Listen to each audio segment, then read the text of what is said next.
Eric is right. Mother, you need to hear what I've come all this way to say. He wouldn't have talked to your father like that. Why do you think I've come all this way? He thought you were marrying beneath you. I said, John, all Californians aren't the same. I mean, this young man doesn't Anne, seem you're like not listening. I stood up for you. I really don't give a rat's ass. Mother, maybe you and Stephanie want to go into the sunroom. Do I have to tolerate that kind of language in my own home? You tolerated plenty in your own home. Or I can show Eric the deck garden. What are you blithering about? I think Stephanie wants to have a heart-to-heart. What heart? Whose heart? If you want to go, go. I've gone 30 years without so much as a word from you. I'm asking you to listen to me. Why is everything so dramatic with you? No, I'm not going. And I'm not asking.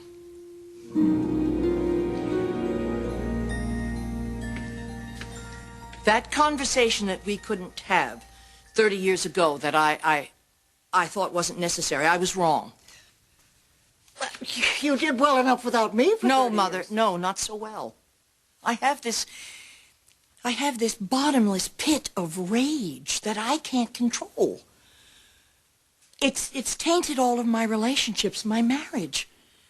And now, it's even cost my husband his whole life's work. I always warned you about your temper. Did you warn Daddy about his? Take Pammy. I mean, she's always been beautiful, and she's stunning now. The sweetest temperament in the world. I don't think Stephanie's finished, Mom. For the life of me, I will never understand how your sister attracted a husband, more or less, and here you are still with me. I think I should go turn off that electric No, blanket. you young people talk the night away. I'm going to bed. No, you're not. I'm sorry you're unhappy. I did the best I could. You seem to think that I'm trying to take something from you. I'm not. I remember everything that you remember. The travel, the horses, the parties, how beautiful you were, how impeccably dressed you were, and how graciously, gorgeously you entertained. All the movers and shakers in Chicago wanted to be here to listen to Father, to drink his brandy. I remember the excitement and the privilege of being a Douglas. I remember that. But nothing was ever good enough for our little Stevie. Mother! Well, if we're going to take a stroll down memory lane... Why did you and Father want me to be a boy? It was a nickname. No, it's not just what he called me. Morbidly sensitive, that's what you were. Why did you let him hurt me that way? Always when he drank, which seemed to be almost every night. A man is a man. I mean, if you had acted more like a lady. With his hand, with his belt, with the razor strap, with the wooden spoon. My God, Mother, you bathed me. You put me in my pajamas every night. You saw the bruises. You put lotion on the welts, and you did nothing. Why? I was a child. Why didn't you stand up for me when I couldn't stand up for myself? Let me guess. You're seeing some kind of psychiatrist. She hasn't told me anything I don't already know, Mother. What happened to you? I mean, 30 years has at least brought us some wisdom and some peace, but not you. You know what happened to me. What would it cost you to say it? Now children run wild in the streets, I realize. Holding up liquor stores and girls getting pregnant in the 6th grade. But back then, parents disciplined their children when they deserved it. If your father ever struck you, you must have deserved it. You wish you had turned out better. Well, don't go blaming your father for your failures. He loved you. I know he loved me, but... Mother, do you remember when I asked you about those spots of blood on Stephanie's sheets? And you told me that I'd understand when I was older? I knew what you meant. But she was bleeding from her back. I saw the blood on her pajama tops. Why, Mr. Always humor your sister? Have a little backbone for once. You knew? All these years, I wanted to ask. Well, you wouldn't go in the pool, or you'd lock yourself in the bathroom. But you always said, go away. I'm fine. So I didn't want to upset you more, so I pretended to believe you. I suppose you're going to say your father beat you, too. Now, he didn't expect much of me. As long as I dressed nice and got B's in school, I was marvelous.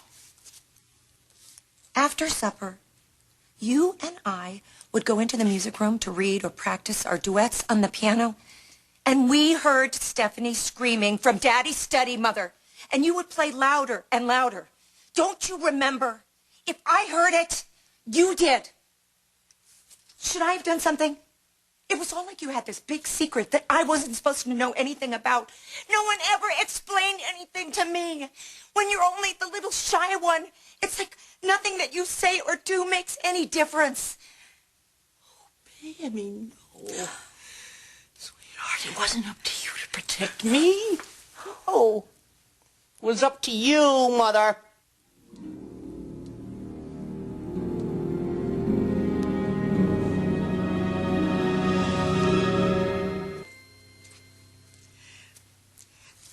When you came home from the hospital after your Ridge was born, did anybody give you a handbook about what to do with him for the next 30 years? Your father worked hard to give us a gracious life. I know he did, and I loved him for it. A fine way you have of showing it. I have no doubt that you found it unpleasant to be punished when you misbehaved. But this fantasy of torture, this can only be for Eric's benefit. Then why does Pam remember it? Pammy? Was there anybody ever more suggestible? If Stevie came back from the barn and said she'd seen a ghost, there'd be no stopping you from saying you saw it too. If you were suffering so, why wouldn't you have come to me? I did! And you said shame on you, Stephanie, shame on you. So I believed that I was bad. I believed I deserved it. Well, then it's just as I said. No, I didn't. No child deserves that, Mother. Your memory is playing tricks on you, not mine. And now you want to do it to me. To rob me of my memories. Of the only man I ever loved. Still love. And make me think of our happy home as a place of poison and misery. But I won't allow it. Do you hear me? I won't allow it. No, I'm not going to allow you to do this to me again. You turned me away as a child. You drove me away as an adult. For God's sakes, I've had to face my children and answer to them for my failings. Why shouldn't you have to answer to me?